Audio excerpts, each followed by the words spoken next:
I'm Phil Davis, and at Ancestry Lands, we're continuing our tomato series. It's something about homegrown tomatoes that are truly special, that can't be replicated in a supermarket. When you pluck that tomato from your own vine in your garden, still warm from the sun, you're experiencing a flavor that's worlds apart from its store-bought cousins. These tomatoes at the stores are often picked too early, ripened with gas, and it sacrifices their natural sweetness and complex taste. Yours, on the other hand, have ripened right on the plant, developing all the sugars, all the acids that make for a truly delicious fruit. Let's be honest, it's a straightforward flavor that will change how you think about tomatoes forever. Beyond the remarkable taste and the undeniable benefits, growing your own foods means that you are completely in control of what goes into it. You can choose to avoid chemical pesticides and fertilizers, and you can opt for organic methods that are a little bit better for your body and more tailored towards your taste. At Ancestry Lands, we think ownership does start with land, but it continues on with self-sufficiency, like what we're going to get into today. So let's get started. A lot of times, tomatoes are bursting with vitamins, nutrients, and they're untainted by long distance travel when you're growing them in your own garden. It's clean eating at its very best. The experience of growing tomatoes is reward in itself. It connects you to the rhythm of the seasons, and it's a hopeful act of planting a tiny seed to the satisfaction of a final harvest. Sharing this bounty with friends and neighbors creates a wonderful sense of community. A gift of fresh tomatoes is a gift of your time, your care, and the goodness of the earth. It's a way to build connections and share the simple, wholesome pleasures of a garden, which we can all do more a little bit within our lives, right? Think of it as a small investment that pays dividends in flavor, health, and happiness. The cost of a packet of seeds is a few small plants with a minimal compared to the abundance they provide throughout the summer months. You'll find yourself saving money on grocery bills, all the while eating food that is fresher, more nutrient. Lessons teach you more than just patience and observation. These valuable skills go beyond a garden patch. It's more than just growing a fruit, but it's about cultivating a healthier, more sustainable way of living, one delicious tomato at a time. Getting started with tomatoes is much simpler than you think. Most importantly, they need sun and plenty of it. You need to find the sunniest spot in your garden, one that covers about 6 to 8 hours of direct sunlight each day. This is non-negotiable for a sweet, well-ripened fruit. The soil should be rich and well-draining. Before planting, it's a good idea to enrich the soil with some well-rotted compost and manure. This gives your young plants nutrients they need to get a fresh start. A little preparation goes a long way to your final harvest. When it's time to plant, you're going to use young plants from a nursery or the ones you've grown from seed. Dig a hole that's deeper than the pot that the plant is going to go in. You can bury a good portion of the stem as new roots will grow from it, creating a stronger, more resilient plant.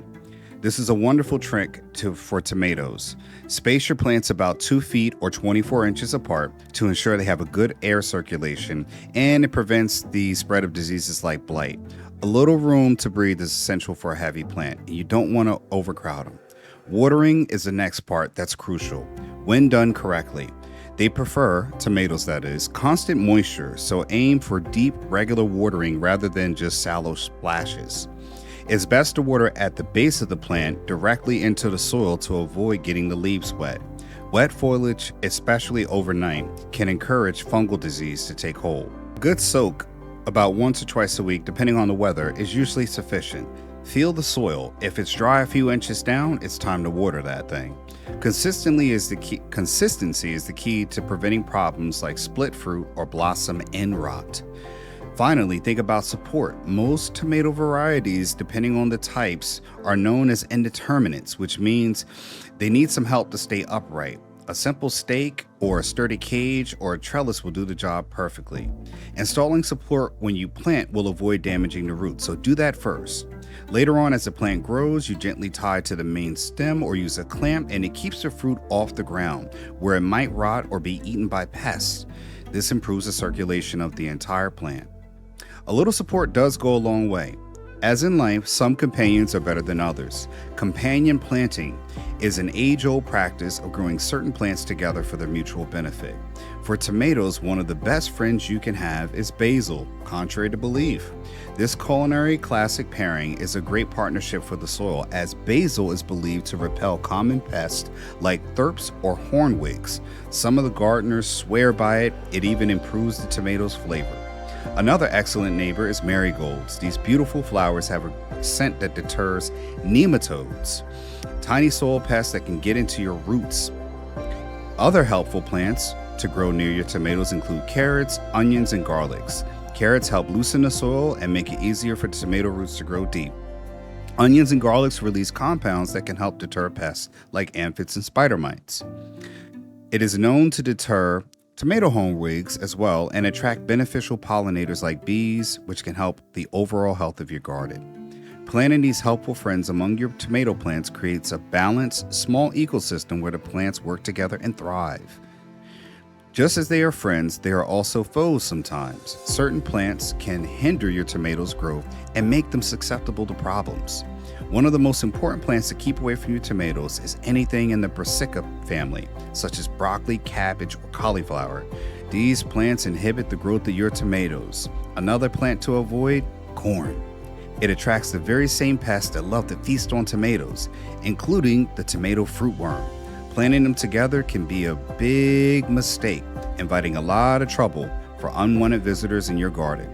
So, you also need to be wary of planting fennel near your tomatoes, as they can secrete a substance that slows down the growth. Potatoes, another bad decision. Although they are in the same family as tomatoes, the nightshade family, they are susceptible to same diseases, most notably blight.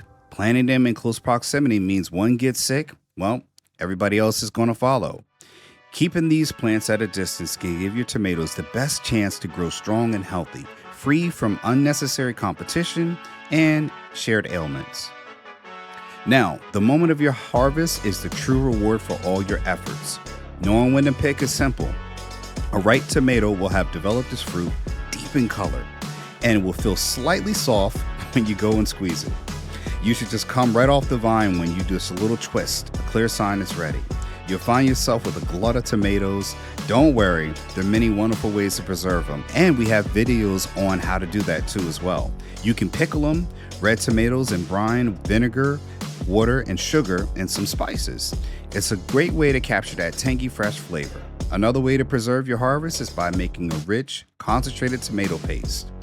It's slowly cooked down a large bag of tomatoes, and until the most of the water is evaporated, you'll have a thick, intensely flavored paste. You can add herbs like oregano and basil for extra flavor. Once it's cool, you can store it away in small jars in the fridge, frozen in ice cube trays. That's pretty good. Soups, stews, and sauces all went along. The taste of summer sunshine will already be ready to wrap on those cold and dreary days. Freezing is probably one of the simplest ways and easiest to preserve. When you're short on time, you can just wash them, dry out your tomatoes, put them in a hole in the freezer bags, and they'll be ready to store for all months at a time. The skins will slip off easily after they thaw, which are perfect for cooking soups and sauces. At the end of the season, you will inevitably have some green tomatoes that did not have time to ripen. Bring them indoors, don't throw them away. Place them in a sunny windowsill or a paper bag with a banana. That's the trick. And it releases ethylene gas, which encourages ripening. Growing your own food is a powerful act. Man, it saves you time and money.